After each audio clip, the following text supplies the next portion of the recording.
Alrighty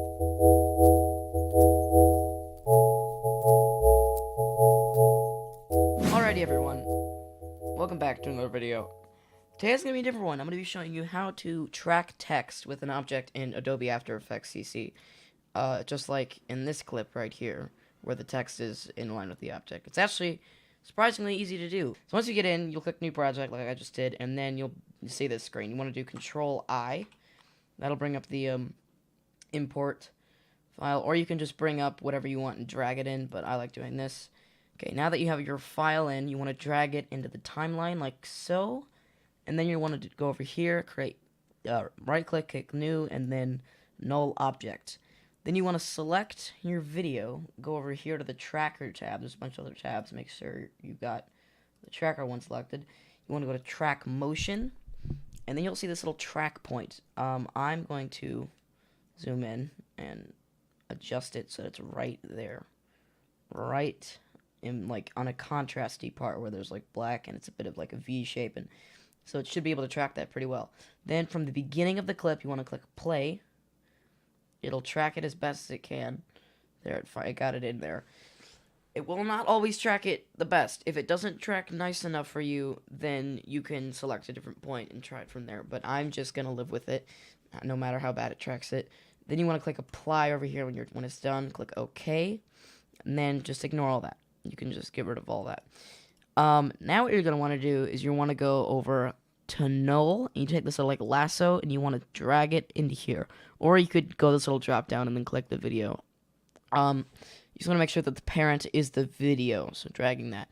Then you want to click this little down arrow, transform, and then on all these keyframes, you're going to want to highlight them, every single one of them, and click F9. Now that'll make them a bit of a smoother transition. If you don't want to click F9, for some reason, you can go Animation, Keyframe Assistant, and then Easy Ease. But I just like doing F9 because it's easier. Now what you're going to do is you're going to make a new text. I can also minimize that. And this text, I'm just going to write down keyboard because that's what I'm typing on. And then I'm going to click over here to make sure I can put it over here. And then I am going to play it back. Wait, no. Before you do that, you want to lasso this into null 1 so that the parent is the null. And then you want to play it back. And as you'll see, it will be tracked in line with the thing.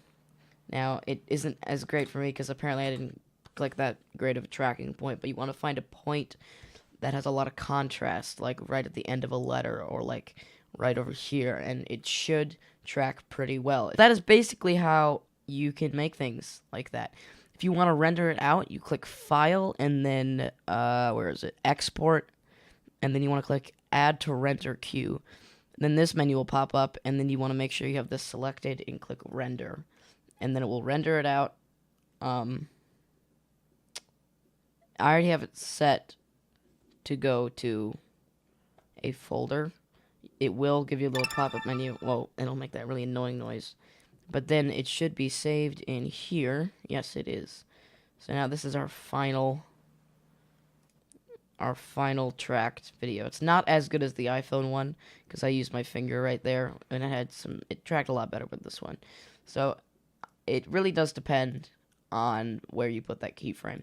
But that is how one would track something in After Effects. So now that you know how to do that, go take your new knowledge and make use of it in the lovely world. And I'll see you peoples in the next video that I make, which I don't know what it's gonna be, but bye now. Can keep my hands on myself. Think I'll dust them off, put them back up on the shelf. Please, my little baby.